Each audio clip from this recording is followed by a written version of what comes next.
Hello, everyone. Thank you for watching News Now from Fox. For this segment, I am joined by a special guest from Colorado, Mr. Dan Berg. Mr. Berg is the leader of Socks for Vets Retired Senior Volunteer Program. Mr. Berg, how are you today? Thank you for joining us. I'm very good, and I really appreciate this opportunity to talk a little bit about our programs. Well, then let's get started right away. Dan, can you tell us a little bit about yourself and why helping out veterans is such an important cause for you? Sure, Regina. What I have done is over the course of 4 years, I've kind of dedicated myself to finding ways that I can help needy veterans. I did some research for a presentation about 4.5 years ago, and I saw that Denver is one of the leading cities for having veterans come to the city after they get done with their military obligation and end up homeless. And that was a very sad picture that was painted. So I, right then and there, decided that I had to start looking for some opportunities to help these folks out. I was currently already working with RSVP, which you mentioned, doing a lot of volunteering on individual one-time types of deals. And I had volunteered to help the Veterans Service Center, which is another location where vets can go, and it's kind of a one-stop shopping for resources. And they may not get the answer there at the Veterans Service Center, but they surely will be pointed to whoever can do that. Anyway, they had a whole bunch of donated socks and they wanted to prepare them to hand out. And I had volunteered to help with that. And before I had to go over there, I located a real nice, good deal on socks. So I brought 75 pairs over there. And as we were filling the socks, I just happened to mention casually that we really should be doing this on a regular basis because GIs and veterans were I gotta do that a little bit better. Let's see, where was I? I can't even think. Where was I? GIs and veterans. The sock distribution. I was interested in this handout of socks because veterans would really be taking care of their feet, which is one of the first things that they are taught in boot camp.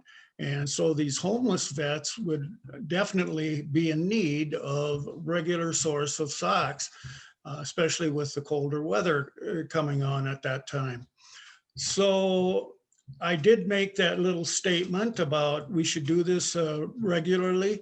Next thing I know, my picture shows up in the monthly letter for our SVP, and underneath the picture, it announced that I was the new head of the Socks for Vet program.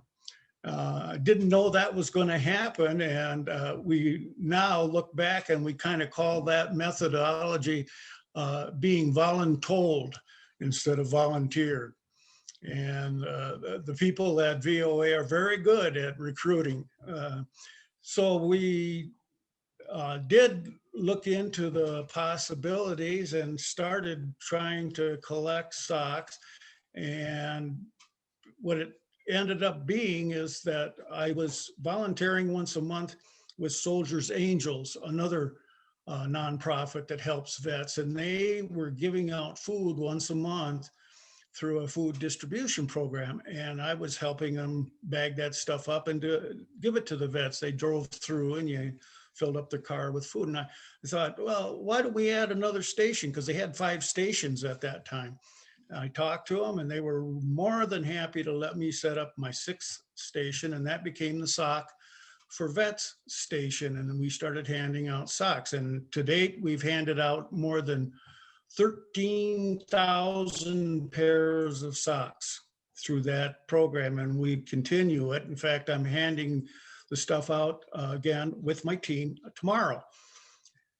So this was going on. And then, of course, we have the COVID crisis. And I happened to be stuck at home, and my partner, she was stuck in California because of the blockades and the shutdowns. And so I had to think of something to do. And I noticed that we had a real serious problem with masks. A lot of people had already grabbed up all of the masks on the internet and any other source. So I decided, well, what the heck, maybe I can make them. Did a little research, bought a new sewing machine, tried to teach myself how to use it. I'll tell you, sewing machines are not easy for some of us that are used to other kinds of machines. But I did finally get fairly proficient, and I checked in with the RSVP people to see if it'd be okay if I gave out masks, checked in with the Soldiers Angels, and we started about 6 months ago to hand out masks to the vets through the same channel that the food and the socks were being handed out. So it really worked out well. That is amazing. Mr. Berg, veteran homelessness is an ongoing issue, but how has the pandemic really affected it even more? Well, certainly it's causing a lot of problems. Some sources that they were used to are having a difficult time. We at VOA and RSVP, we've had to change our methodology completely with the social distancing and the masks, which, by the way, they can never say they can't get them anymore, the vets anyway. And all of the other things that we've been required to do in order to be allowed to even stay open. Fortunately for us, we've been able to continue the socks, the food, and the masks so far every month. And there are other resources that have not been that lucky. Now, as far as giving the masks and the socks out, are you only doing this in Colorado, or is the VOA also distributing them throughout the country? VOA has many, many different programs. However, at this time anyway, since I'm the only one that's making the socks, and I have kind of a limited capacity, I can probably get 250 to 300 pairs of socks a month out on my little machine. And so we've just limited it to this distribution channel, with the exception that I'm going to be meeting with the folks over at the VSC, the Veteran Service Center. And there's another example of how has COVID affected them. They cannot allow any walk-ons, which is the primary way that they were able to help the vets. Now they have to get into the building by appointment only. And so I haven't had a chance to talk to them for 6 months, and I was working with them very closely to hand out socks and masks at any chance we could. As it turns out, I'm going to be talking to them sometime in the next week and offering them to take on about 50 masks and have them hand those out to anybody that gets an appointment and it comes into the Veterans Service Center. Now, are the masks and the socks how your motto became, taking care of our veterans head to toe? That's another one of those things where I just made a comment or a side comment when we were stuffing socks last time. And son, if it didn't all of them start showing up as being our slogan or motto or whatever you want to call it. But it really reflects what we're trying to do, because in addition to the socks, that program, we have now been able to get some of the older women that are really proficient knitters, and they're making all kinds of blankets and scarves and stocking hats. And they've been committed, they have committed to giving us around 70 to 75 pieces of knitwear to hand out at the same time as the socks.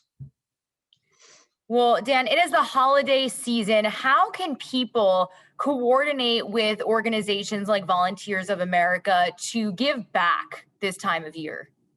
Well, they can look up any volunteer or nonprofit organization that they may know of and just get on the phone and call them. In the case of our socks and our masks, I do have a connection directly into RSVP, and that would be Gail.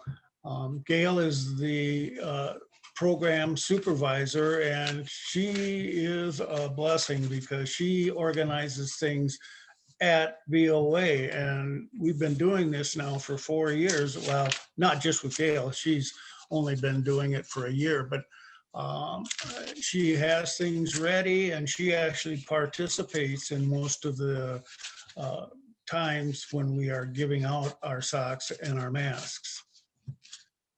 Mr. Berg, is there anything else that you would like to add? Well, if you would like to offer some financial assistance, shall we say, since I to date am totally sponsoring the mask program. It's just kind of my pet project, and it really gives me a purpose during these hard times when you have to stay in the house. Well, as long as I'm sitting there, I can have a TV going and I sew, and so I'm kind of the whole program.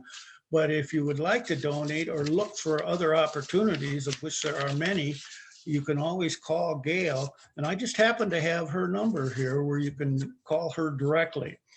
And that number is 720-264-3339.